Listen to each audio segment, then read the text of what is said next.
এই মুহূর্তে সবথেকে বড় খবর, যারা অনুপ্রবেশকারী তাদেরকে বাংলাতে রাখা হবে না। দিলীপ ঘোষ তার বক্তব্য দিকে আমরা আগে যাব, তারপরে আমরা মুখ্যমন্ত্রী শুভেন্দু অধিকারী তার বক্তব্যের দিকে আমরা যাব। আগে আমরা জানি দিলীপ ঘোষ তিনি কি বলেছেন।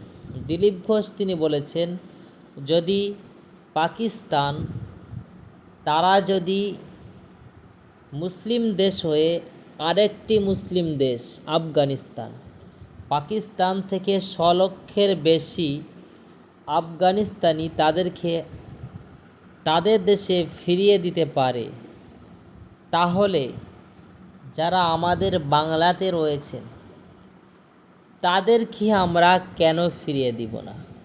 আর তাদেরকে আমরা কেন রাখব আমাদের দেশে? কেন আমরা আমাদের চাল, আমাদের ডাল, আমাদের পোশাক, আমাদের দাওয়া এইসব কিছু কেন আমরা তাদেরকে দেব? দিলীপ ঘোষ এবং শুভেন্দু অধিকারী মুখ্যমন্ত্রী তিনি বলছেন, কেন আমরা তাদেরকে দেব? তারা অনুপ্রবেশকারী, তাদেরকে জেলে রেখে কেন এগুলো আমরা দিতে যাব? আমরা এসব কিছু দিতে পারবো না।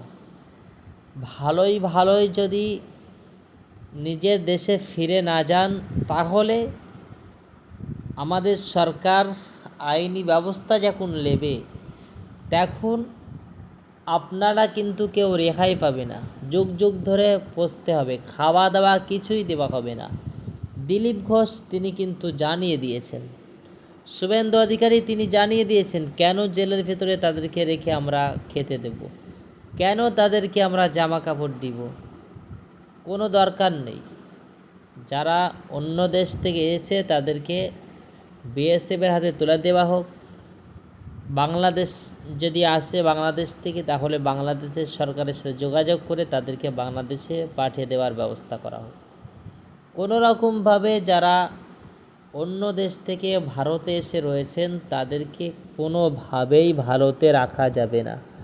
আগের সরকার তারা ভোট ব্যাংকের জন্য হয়তো রেখেছিল, মুখ্যমন্ত্রী শুভেন্দু অধিকারী তিনি তাদেরকে রাখবেন না। তিনি সাফ জানিয়ে দিয়েছেন, আমরা তাদেরকে ভোট ব্যাংকের জন্য রাখব না।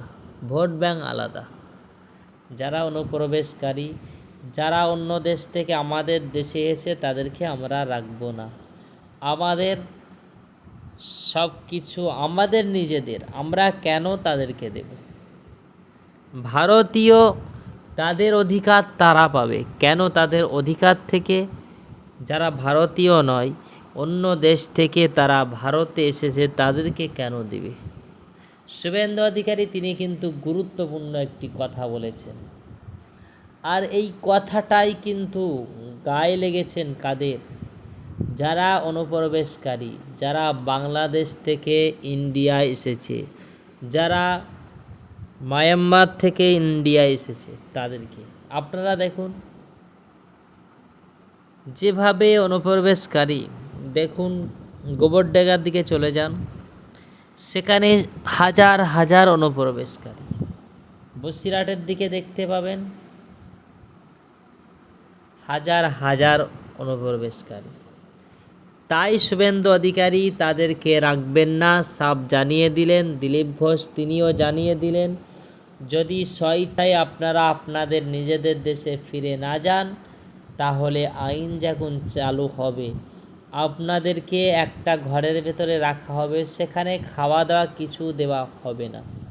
যুগ যুগ ধরে আপনাদের ওখানেই পচতে হবে। আপনাদের কিন্তু সরকার দেখবে না।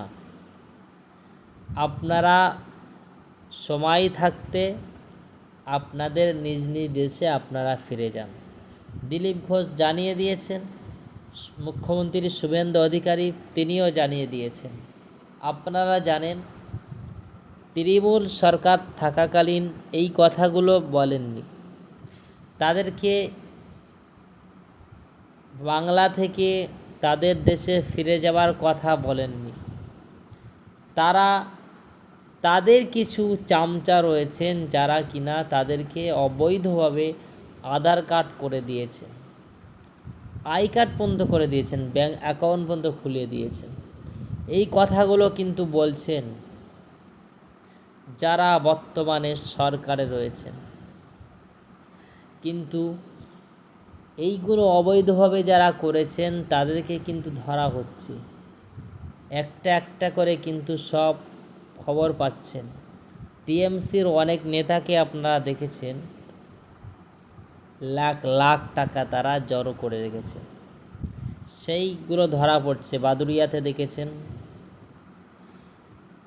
গোবরডাঙ্গার ওই সাইডটায় দেখেছেন, প্রচুর জায়গায় এই যে দুর্নীতি হয়েছে, এই দুর্নীতিগুলো কিন্তু এই সরকার সব তদন্ত করছে। যারা এই দুর্নীতি করেছেন, এই বসিরহাটে দুর্নীতি হয়েছে, বসিরহাটের খবর আপনারা দেখেছেন। এই দুর্নীতিগুলো যারা করেছেন তাদেরকে কিন্তু বসিরহাটের না কোথায় এক নেতা আপনারা দেখেছেন কোমরে দড়ি বেঁধে গ্রামে ঘোরানো হচ্ছে। অনেক জায়গায় আপনারা দেখেছেন কাটমানি খেয়েছে, সেই টাকা ফেরত দিচ্ছে। এই সরকার কিন্তু কাউকে ছাড়বেন না। এই সরকার আসার পর থেকে তারা কিন্তু যারা মানুষের কাছ থেকে তোলা তুলেছে তাদের ইঞ্চি ইঞ্চি হিসাব নিচ্ছে, ইঞ্চিতে ইঞ্চিতে কিন্তু হিসাব নিচ্ছে। তাদেরকে যেভাবে গাইড করছে, যারা যারা অনুপ্রবেশকারী, যারা তোলা তুলেছেন, এদেরকে যারা গাইড করবে, এদের পাশে দ্বারা যারাবে, এদেরকে যারা সাপোর্ট করবে, তাদেরকেও কিন্তু ছাড়বে না সরকার। এটা মনে রাখবেন।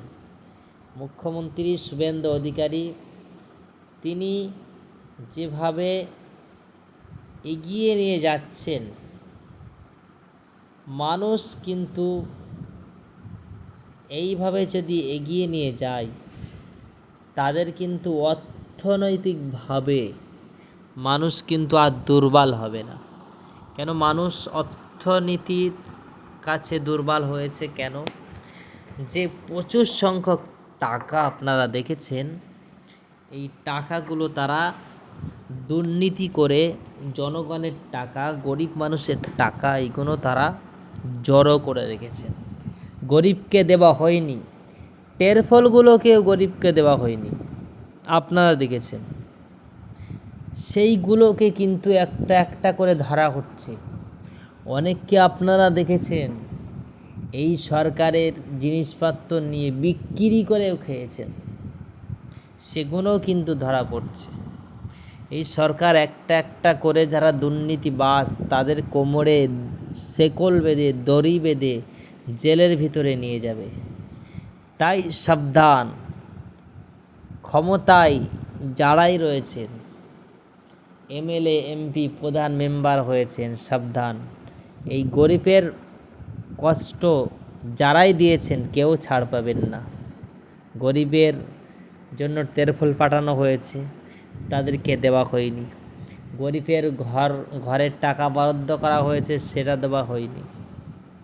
এই যারা গরিবের টাকা আত্মসাৎ করার জন্য আটকে রেখেছিলেন, তারা কিন্তু একটা একটা করে ধরা পড়ছেন। আপনারা কিন্তু গরিবের পেটে লাথি মারার সেই কষ্ট, গরিব যেটা পেয়েছে সেই কষ্ট আপনাকে ইঞ্চিতে ইঞ্চিতে পেতে হবে। এই সরকার সেটাই করছে। দেখুন, একটা একটা করে সবাইকে তুলবে, কেউ রেহাই পাবে না। সময়ের অপেক্ষা।